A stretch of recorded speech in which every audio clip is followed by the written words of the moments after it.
আসসালামু আলাইকুম lovely audience, আশা করি আপনারা ভালো আছেন।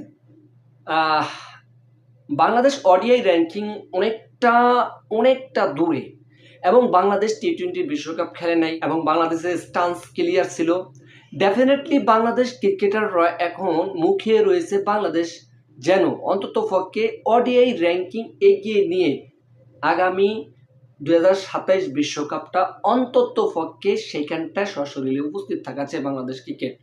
আর এটা নিয়ে যখন আস্তে আস্তে করে যখন মানে গণমাধ্যম কর্মীরা এবং কি অন্যান্য জার্নালিস্টরা এবং কন্টেন্ট ক্রিয়েটররা যখন এই ধরনের কথা উঠায়, তখন ভাই একটা আলাদা অন্যরকম অনুপ্রেরণা আসে। যতই না বাংলাদেশ ক্রিকেটকে ইগনোর করুক না কেন ভাই, দেখুন ক্রিকেট ইগনোর করুক দর্শকরা, তবুও দেখবেন যখন খেলা শুরু হবে, খেলার মৌসুম শুরু হবে, তখন তারা মুখিয়ে থাকবে এরকম করে চাহিয়ে দেখবে যে কোন সময় বাংলাদেশের স্কোয়ার কীরকম, কে কেমন খেলে। তো যাই হোক, আসলে আমরা ক্রিকেট প্রেমিক এবং বাংলাদেশ পাবলিক এমনিতেই ক্রিকেট ভালোবাসেন। আসলে প্লেয়ারও এখন প্রিপেয়ার হতেছেন এবং সে আগের দিন নাই যে বাংলাদেশ হেলা করে খেলবেন। তো মেহেদী হাসান মিরাজ তাকে ক্যাপ্টেন্সি দেওয়ার পরে থেকে কিন্তু অনেকটা হুড়জুড়, এবং মেহেদী হাসান মিরাজ কিন্তু একেবারে ততটা খারাপ না। যখন তাকে ক্যাপ্টেন্সির দায়িত্ব পালন করা হয় তখন থেকে তার খেলার একবারে দুর্বলতাই দেখতে পেরেছি। আমি চাই যে মেহেদী হাসান মিরাজ নিজেকে স্ট্রং করুক এবং আগামী 2027 বিশ্বকাপ যেন মেহেদী হাসানের নেতৃত্বেই যেন কিছু একটা অর্জন করুক, সেটা আমরা অবশ্যই কামনা করি।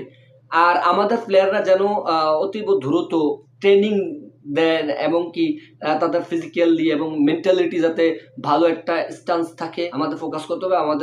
আমাদের একটা দাবি দেওয়া। তো আমি মনে করি বাংলাদেশ প্লেয়ারদের একটা দিক দিয়ে অবশ্যই দুর্বলতা, সেটা হচ্ছে ভাই দেখুন, আপনারা মেহেরবানি করে টিকটক থেকে এবং কি ফেসবুক স্ক্রল থেকে একটুখানি বন্ধ রাইখা নিজের কেরিয়ার দিকে একটু ফোকাস করা উচিত বলে আমি মনে করি। এবং প্রতিটা ক্ষেত্রে আমরা দেখছি, পূর্বেও আমরা দেখছিলাম শেখ হাসিনার আমলে, নাজমুল হাসান পাপনের আমলে একটা না একটা গ্যাঞ্জাম লাগিয়েই থাকে যখন বিশ্বকাপ মুভমেন্টে মৌসুম চলে।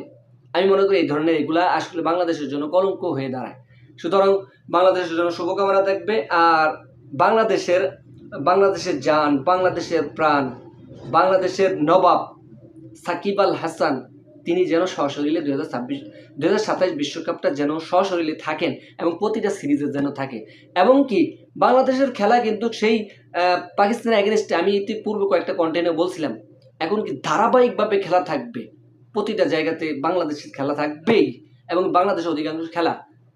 সুতরাং বাংলাদেশের জন্য শুভকামনা থাকবে, যাতে করে বাংলাদেশের প্লেয়াররা প্রিপেয়ার্ড হয়ে 2027 বিশ্বকাপ একটা না অন্যরকম কিছু করুক না এবং বিশ্বকে দেখাক না। বাংলাদেশের জন্য শুভকামনা থাকবে। জয় হোক বাংলাদেশ। That's all.